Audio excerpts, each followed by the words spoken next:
very good morning to all of you.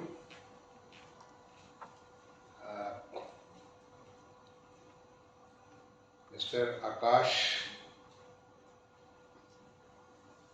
Madhav, Prashant and all the friends sitting in front of me.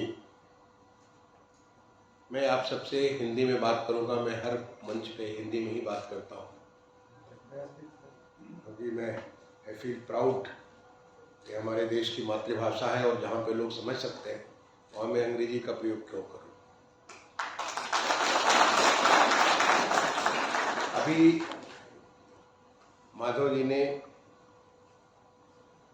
हमारे उत्तर प्रदेश की अर्थव्यवस्था को $1 trillion economy की तरफ बढ़ने के कदम को सराहा। उन्होंने बताया कि किस प्रकार से ग्लोबल इन्वेस्टर समिट जो फरवरी 2023 में आयोजित की गई थी उसकी गूंज अभी भी पूरे देश में, पूरे दुनिया में उसको लोगों को आभास हो रहा है। ये जो 2023 फरवरी में ग्लोबल इन्वेस्टर समिट हुई उसके पीछे बहुत बड़ी तैयारी थी। हमारे माननीय मुख्यमंत्री जी का एक विजन कि जब माननीय प्रधानमंत्री जी ने पूरे देश को $5 ट्रिलियन इकोनॉमी करने का एक लक्ष्य रखा तो उस लक्ष्य को हम पूरा करने के लिए उसका 20%, एक 1/5 उत्तर प्रदेश उसको देगा। इसके तरफ माननीय मुख्यमंत्री जी ने एक संकल्प लिया और उस संकल्प को पूरा करने के लिए बहुत सारी एक इकोसिस्टम तैयार किया। आपको पता होगा कि आज उत्तर प्रदेश की इकोनॉमी करीब 270-280 बिलियन डॉलर की इकोनॉमी है। $1 ट्रिलियन पहुंचाना यानी उसको लगभग 4 गुना बढ़ाना, ऐसा दुनिया में कहीं बहुत कम जगह हुआ होगा। लेकिन वो करने के लिए हम सारे के सारे माननीय मुख्यमंत्री जी के उनके नेतृत्व में संकल्पित हैं और उसको उसकी तरफ बढ़ रहे हैं। आपको पता है कि उत्तर प्रदेश पूरे देश का एक फूड बाउल है। यहाँ पे सबसे ज्यादा अनाज पैदा होता है, सबसे ज्यादा दूध पैदा होता है, सबसे ज्यादा चीनी यहाँ पे बनती है। अगर आप फलों को, सब्जियों को लें तो वहां भी हमारी बहुत प्रोडक्शन होता है। लेकिन हम फूड बाउल तो हैं ही क्योंकि हमारे पास गंगा, जमुना, सरजू जो तमाम सारी नदियों का जाल है, इतना उपजाऊ जमीन है, इतना बेहतर हमारे पास जो नेचर का दिया हुआ एक ट्रांजिशन है। हमारा 6 ऋतुएं जो हमारी संस्कृति में है, 6 ऋतुएं, वो सारी की सारी 6 ऋतु अगर पूरे देश में कहीं किसी प्रदेश में अगर हो सकती है तो आप उसे उत्तर प्रदेश में महसूस कर सकते हैं। सारी 6 ऋतु होती हैं और 6 ऋतु के हिसाब से सारा का सारा पैदावार होती है। तो वो तो हमें प्रकृति ने दे रखा है और उसको हम बहुत तेजी से और आगे बढ़ाएं। चाहे वो हमारे अनाज के बारे में हो, जो श्रीयन सुपर फूड्स है उसके बारे में हो, चाहे वो हॉर्टिकल्चर के बारे में हो, फ्लोरिकल्चर के बारे में हो, फ्रूट्स के बारे में हो। काफ़ी अगर आप देखें, मैं बहुत समय नहीं है, मुझे 11 बजे एक कार्यक्रम के लिए निकलना पड़ेगा। अगर आप देखें तो इतनी वैरायटी और उससे बहुत तेजी से उसका विकास हो रहा है क्योंकि हमारे किसान को उसे समृद्ध करने के लिए उत्तर प्रदेश बहुत तेजी से लगा है। अगर आप देखें पिछले 6 सालों में जो एक नहरों का विकास हुआ, ऐसी नहरें जो नहीं थी, जो आधी अधूरी पड़ी हुई थी, उन नहरों को पूरा किया गया, उनको सिंचाई के साधन दिए गए, उनके लिए उर्वरक की सुविधा। आज के डेट में जो नेचुरल फार्मिंग पूरे देश में प्राकृतिक खेती, उसके लिए पूरा का पूरा व्यवस्था की गई ताकि हमारे किसान आगे बढ़े। जो किसानों के और जो हमारे आय के साधन है, चाहे पशुपालन है, डेयरी के बारे में अभी आपने 2 दिन पहले नंद बाबा योजना के बारे में देखा होगा कि किस प्रकार से हमारे पशुपालकों के लिए एक नया योजना लागू की गई। फिशरीज के बारे में अभी आपने मत्स्य पालन के बारे में देखा होगा कि कैसे नई चीज, ऐसा कि हम लोग दूध तो सबसे ज्यादा पैदा करते हैं, हम दूध को एक फर्दर बहुत हाई लेवल पे ले जाना चाहते हैं। पोल्ट्री के बारे में हमारी जो नई पोल्ट्री की नीति आई, यानी पूरी की पूरी जो हमारी ग्रामीण अर्थव्यवस्था है, उस ग्रामीण अर्थव्यवस्था को मजबूत करने के लिए पूरे की पूरी कोशिश हो रही है। लेकिन साथ ही साथ फूड बाउल से हमारे प्रदेश का वो विकास नहीं हो सकता जो अपेक्षित। अगर $1 ट्रिलियन इकोनॉमी करना है तो $1 ट्रिलियन इकोनॉमी करने के लिए हमें वहां से जो हमारे ग्रामीण परिवेश से लोग हैं उन्हें शहर में लाना पड़ेगा, शहरों का तेजी से विकास करना पड़ेगा और शहर को एक धुरी मानते हुए अब हमें एक मैन्युफैक्चरिंग हब बनाना पड़ेगा। Manufacturing hub UP for UP. आपको मालूम है कि यूपी में हमारी करीब 24-25 करोड़ लोग रहते हैं। मेरे देश की आबादी का बहुत बड़ा हिस्सा हमारे उत्तर प्रदेश में रहता है। अगर ये 25 करोड़ लोग रहते तो 25 करोड़ कंज्यूमर्स रहते। उन कंज्यूमर को, उनके रिक्वायरमेंट को, उनकी जरूरतों को पूरा करना अपने आप में एक प्रोडक्शन का एक बहुत बड़ा चैलेंज है, चुनौती है। लेकिन हम यूपी फॉर यूपी से संतुष्ट नहीं है, UP for India. Uttar Pradesh न केवल अपने आप आत्मनिर्भर बनेगा हर चीजों में, बल्कि उत्तर प्रदेश अपने देश के भी जरूरतों को पूरा करेगा। हम चाहे पोल्ट्री के बारे में, हर चीज के बारे में, अपना प्रोडक्शन लाइन हमारा ऐसा बनना चाहिए कि हम अपने देश को, और जो हमारे माननीय प्रधानमंत्री जी ने एक लक्ष्य दिया, local to global, UP for the world, हम अपने प्रदेश से पैदावार करके दुनिया को दे सके, और वो देने की तरफ हम आगे बढ़ रहे हैं। समय लगेगा, लेकिन हम उसके तरफ से तेजी से बढ़ रहे हैं। और वो हमारा ग्लोबल इन्वेस्टर समिट का जो एक संकल्प आया, जो इतना बड़ा, 34 नहीं, अब तो हम 35.5 लाख करोड़ के हम टोटल इन्वेस्टमेंट के जो MOU साइन कर चुके हैं, वो जिस दिन ये पूरा होगा, और वो पूरा होगा, क्योंकि उसके लिए पूरा का पूरा आपने बताया कि क्या क्या आवश्यकता है। बहुत अच्छा लगा आपने प्लेजर ऑफ डूइंग बिजनेस की बात की। Yes, we will try to do that, work on the pleasure of doing business. Ease of doing business में तो बहुत अच्छा कर ही रहे। प्लेजर ऑफ डूइंग बिजनेस, अगर आप इसको और फर्दर ब्रेकअप करिए और बताइए कि क्या क्या कर सकते हैं, तो उसके ऊपर काम करेंगे। क्योंकि उत्तर प्रदेश आज एक पूरे एक्सप्रेशन जैसा, और इसके लिए जो माहौल तैयार किया गया, उसके पीछे इतना बड़ा इंफ्रास्ट्रक्चर का, चाहे सड़क के बारे, हिंदुस्तान के सबसे ज्यादा एक्सप्रेसवे उत्तर प्रदेश में, लेकिन और एक्सप्रेसवे हमारे बन रहे हैं, चाहे गंगा एक्सप्रेसवे हो, चाहे गोरखपुर लिंक हो, पूर्वांचल का जो बलिया लिंक हो, ये जो तमाम सारे हमारे बुंदेलखंड का जो झांसी का लिंक बन रहा है, बहुत सारे हमारे एक्सप्रेसवे अभी बन रहे हैं। नेशनल हाईवे का सबसे ज्यादा, जितना ज्यादा नेशनल हाईवे का हम एक्सपेंशन कर रहे हैं लगातार, भारत सरकार के नेशनल हाईवे के साथ संपर्क करके आज हमारा प्रयागराज का पूरा रिंग रोड बन रहा है। लखनऊ से लेकर प्रयागराज का जो हमारी रोड है, पूरी जो जहां ब्रेक है, सारा उसके ऊपर काम शुरू हो गया। ये प्रयागराज से लेकर अयोध्या का काम चालू हो गया। बहुत सारे हमारे पूरे रामकमल मार्ग के ऊपर बहुत सारे जो नेशनल हाईवे के ऊपर काम हो रहा है, और तेजी से काम हो रहा है, क्योंकि हम उसके लिए जो भारत सरकार काम कर रही है, वो हम उसे अपना काम मानते हुए, अगर उसे लैंड के बारे में, उसके जो तमाम सारी यूटिलिटीज को शिफ्ट करना, हर चीज के बारे में उनकी पूरी मदद करते हैं, जिससे वो काम जल्दी से जल्दी पूरा हो। अगर आप उसको जो है ट्रेन के बारे में देखें, तो सबसे ज्यादा डबलिंग का काम हमारे उत्तर प्रदेश में हुआ। फ्रीट कॉरिडोर का, ईस्टर्न फ्रीट कॉरिडोर, वेस्टर्न फ्रीट कॉरिडोर, दोनों कहीं भी हमें कोई दिक्कत होने की, अगर हमारे सामने होता है, हम उनसे रेलवे मिनिस्ट्री से कहते हैं, भाई आपका नहीं बल्कि मेरा काम है, आप बताइए कहीं दिक्कत हो रही है, उस दिक्कत को हम दूर करेंगे। ईस्टर्न फ्रीट कॉरिडोर का करीब 50% से ऊपर हमारे उत्तर प्रदेश में, वेस्टर्न फ्रीट कॉरिडोर का लगभग 10% हमारे उत्तर प्रदेश, और दोनों फ्रीट कॉरिडोर हमारे उत्तर प्रदेश में मिलता है। अब फ्रीट कॉरिडोर बनने का मतलब हम हमारा सीधा पूरब के हमारे जो पोर्ट है, पश्चिम का जो हमारा पोर्ट है, वो सीधे पोर्ट से मुझसे सीधे से जुड़ा हो जाता है। और वही नहीं, जो देश का पहला, जो हमारा फर्स्ट वाटरवेज, नेशनल वाटरवेज बना, नंबर 1, बनारस से लेकर के हल्दिया तक, और उसको एक्सटेंड हो रहा भी प्रयागराज से लेकर हल्दिया तक, जिससे हम सीधे इस, जो कि आदमी पहले तो ऐसे ही होता था, गंगा जी के साथ हम अपना पूरा का पूरा ट्रांसपोर्ट किया करते थे। तो जो नेशनल वाटरवेज नंबर 1 जैसे होता है, NH1 होता है, वैसे नेशनल वाटरवेज नंबर 1 वो उत्तर प्रदेश में उसको बनकर तैयार हुआ। हम सीधे आपका यहाँ से लेकर हल्दिया तक जुड़े। आपने अभी थोड़े दिन पहले सुना होगा कि जो सबसे बड़ा दुनिया का जो क्रूज है, वो बनारस से लेकर डिब्रूगढ़ तक पूरा का पूरा, कितने सारे उसमें बांग्लादेश की तरफ से होता है, वो पहला क्रूज दुनिया का वहां पे बना, और इतनी बड़ी शिप के साथ एक बहुत बड़ा एक्सपीरियंस था। आने वाले समय में अपने आप में एक नया टूरिज्म का रास्ता खोलेगा। अगर आप हवाई अड्डे की बात करें, हवाई अड्डे तो कानपुर वाले आप लोग हैं, कानपुर में भी आपने देखा होगा कि कानपुर का एयरपोर्ट अब कैसा नया बन गया।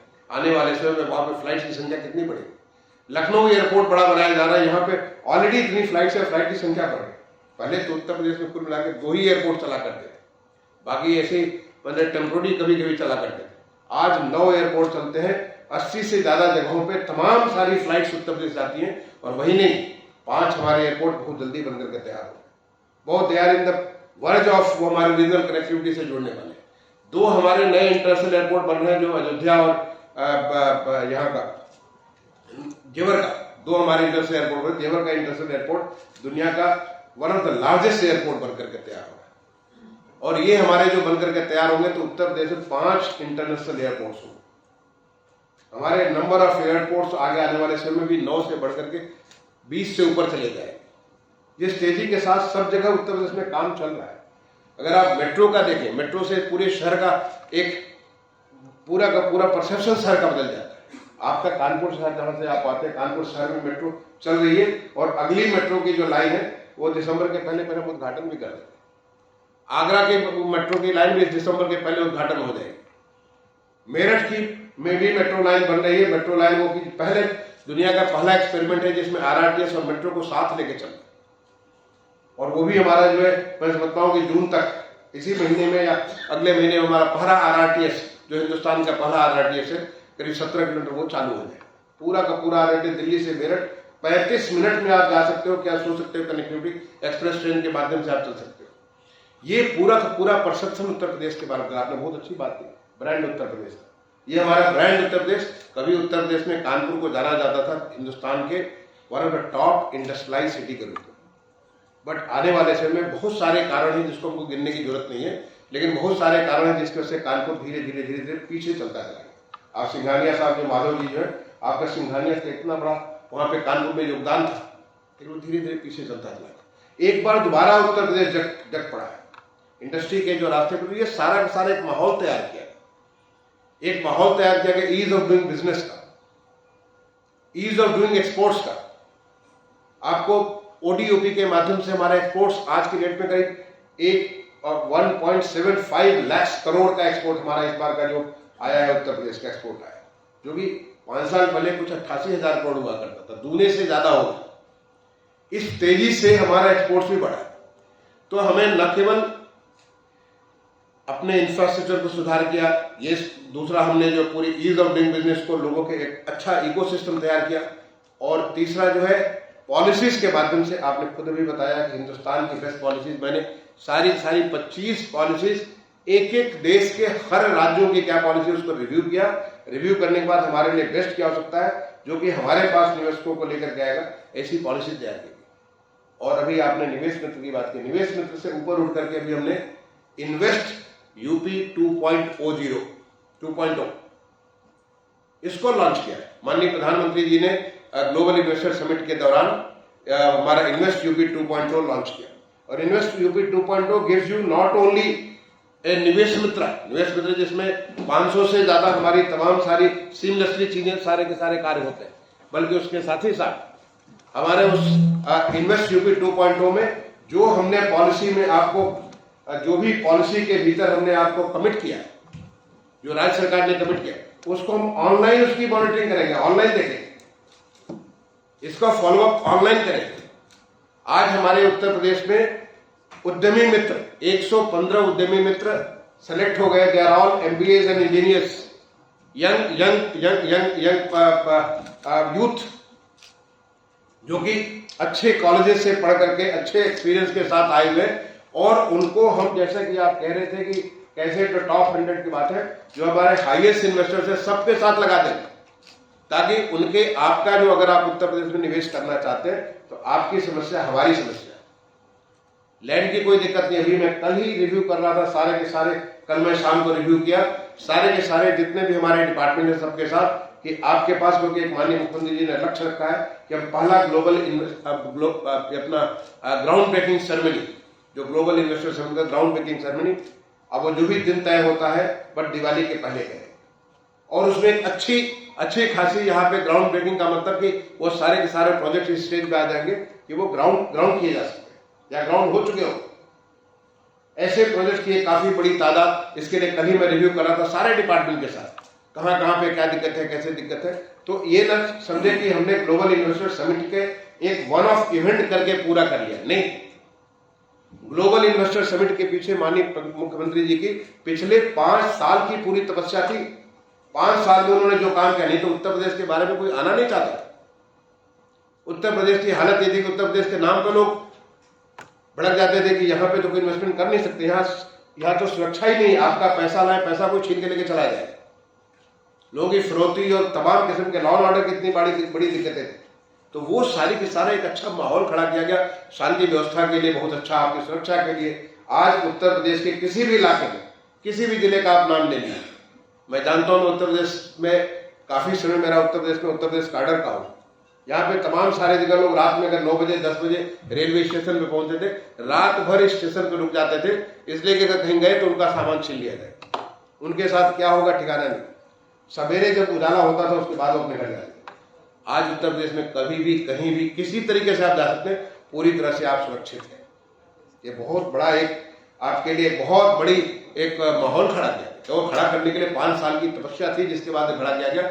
लेकिन उसके बाद उसे धरातल पर लाने के लिए उसी प्रकार से जिस मेहनत के साथ ये सारा तैयार किया गया, आज मुख्यमंत्री जी ने पीछे जीआईएस के बाद कई राउंड समीक्षा कर चुके माननीय मुख्यमंत्री जी। हर एक डिपार्टमेंट के अंदर उसका जो एक टास्क फोर्स बन गया, हर एक डिस्ट्रिक्ट में टास्क फोर्स बन गया। मैं जिलाधिकारियों की समीक्षा करता हूं कि आपके इतना सारा कमिट हुआ, इसके लिए कितनी जमीन की रिक्वायरमेंट है, कितने इंडस्ट्रीज, अगर आप सीआईए अगर आप अपने लोकल पार्टनर से बात करें, जनपदों में बात करें, वहां पे इसका रिव्यू हो रहा है।